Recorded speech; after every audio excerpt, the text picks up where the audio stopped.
Hi everyone and welcome to today's video, really interesting one today. Today I'm looking at a pen from an Australian manufacturer. Now this isn't a big manufacturer, this is a one-man sort of custom handmade pen maker known as Dryad pens, Peter over there. And the pen we're looking at today is this wonderful pen. Now this is been referred to as the Moondust pen, fountain pen, and it is made from a lovely sort of acrylic, which you'll see in more detail in the other camera angle of course, but it's a really interesting pen. So Peter works out of a regional Victoria here in Australia, and sells most of his pens through Etsy, and so these are one-off, sort of one-of-a-kind pens. So when I got this pen, it was the only one in this particular finish.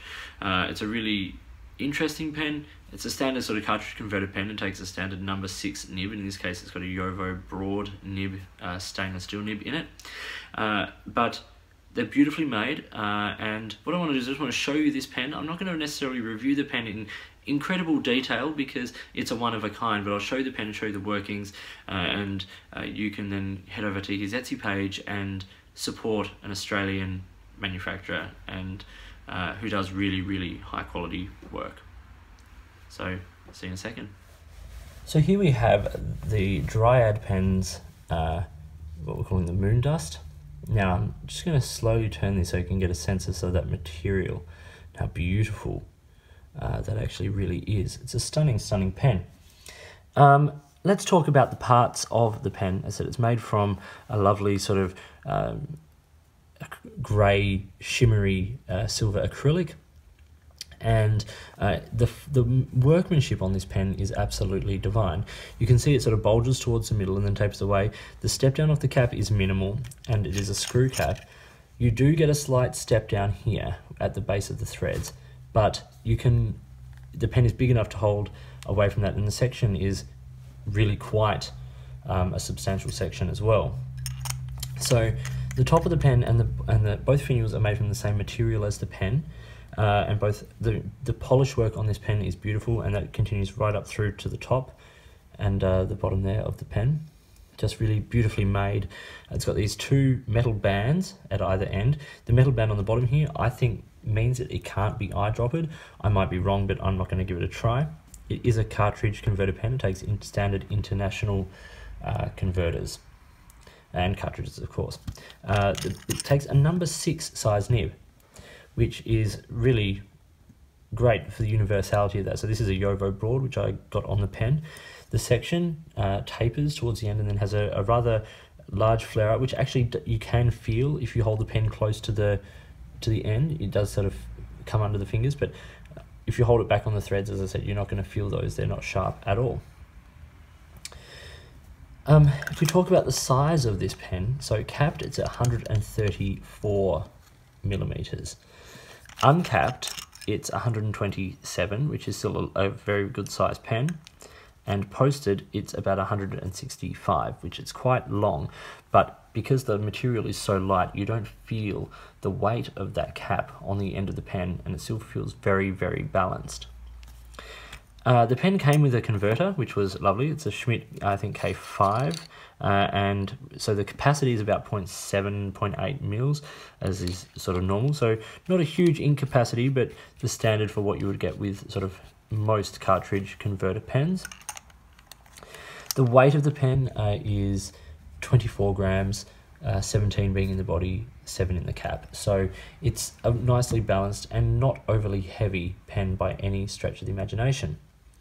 Now, Peter's pens are all custom made, so you are not getting a mass-produced pen here. You are buying something that is unique.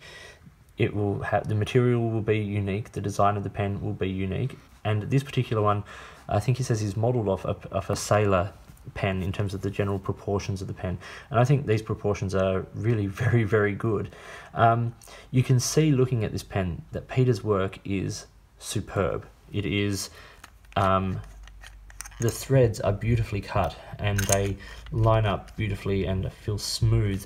All the threads, on the section here, it's all the same acrylic, and it's just beautifully machined, all sort of done, by hand, which it's quite a, I really take my hat off to people who are able to do this. It's way outside of my skill set, and it's just beautiful, beautiful work. I'll do a very, very quick writing sample. As I said, the reason for showing this pen is because it's to show his beautiful work. It's not necessarily a review of the pen. It's a Yovo nib. We all know how the Yovo nibs write, but his work here is beautiful. What makes this pen really unique actually is the ink window. So this ink window, this was one of the first models of his pens to include this ink window. Something he's looking at sort of doing more and more now that he's really mastered it. And what I wanted to sort of get across to you with that is just the seamlessness of the material to material there. It's just spot on. Like if I just run my fingernail across the seam there, there's nothing. Like you can hardly feel that there's a seam there. The tolerances on the build of this pen are just absolutely remarkable. So let's do a very quick writing sample just so you can see it in action. But go check out Dryad pens on Etsy. The link is below. So Dryad pens, as I said, we're calling this one the Moondust. Now this is a steel, I don't know why I did that, steel Yovo broad nib. So there's a tiny bit of feedback on it, but it's very, very smooth and, you know, wet enough. It's sort of, there's bits of it still wet everywhere. It's a lovely pen, writes beautifully. It feels really nice in the hand. I think the width of this section is just about right. I'll just for size comparisons, why don't I pull up the Pilot Custom 823 section on that pen, and you can see there that this is, it's wider there than the Pilot Custom 823 section, so it's a very good size, you know, pen in general. We'll put it alongside a Lamy Safari here just for the sake of the exercise, and you can see there that, you know, the Lamy Safari isn't a small pen. Neither is this. This is a good size pen. It's a little bit shorter than the Safari there, but it's a wonderful, wonderful pen. So you can see there, it writes well, it does everything it should do, the tolerances are great, the make is beautiful. So let's talk a couple of pros and cons. Okay, so this time I'm going to start with the cons, simply because they're minimal. One, you can't eyedropper this pen. With that ink window, it'd be great if you could. Secondly, it comes with a Yovo nib, but you can swap that out, which also makes it a pro, because the Yovo nibs are actually pretty good, but you could swap it out for a Yovo gold nib, any number 6 nib, and there are lots of brands that make them, Yovo, Bock Schmidt, many. So, and they're available in lots of different places. If you don't like the nib you have on it, you probably also have other pens with a number 6 nib that you could swap onto this.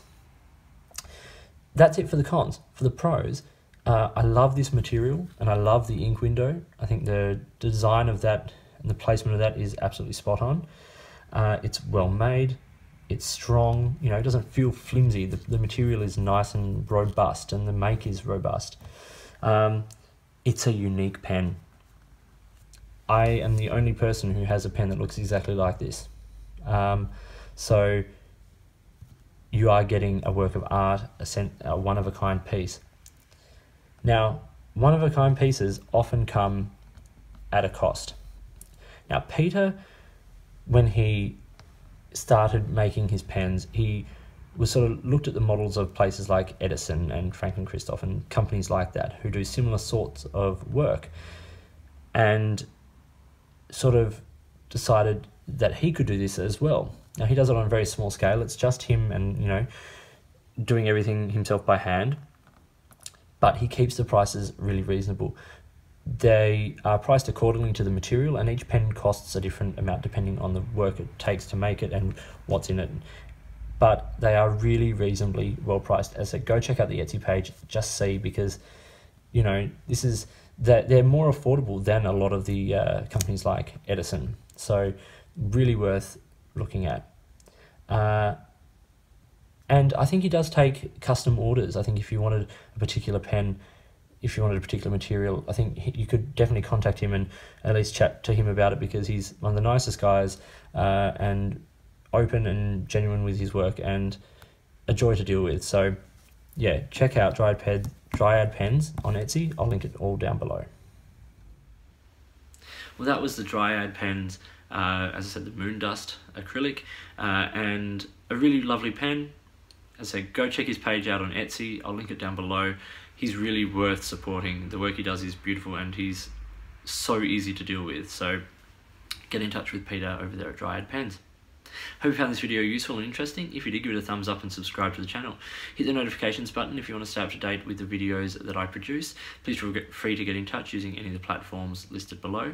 I'm on Instagram and Twitter at @the_offstage_me, and please feel free to get in touch with me over there. If you've got products you think I should be looking at, let me know. And if there's a way you'd like to support this channel, please drop me a message and let's see what we can do. In the meantime, enjoy your pens, enjoy writing, and I'll talk to you later.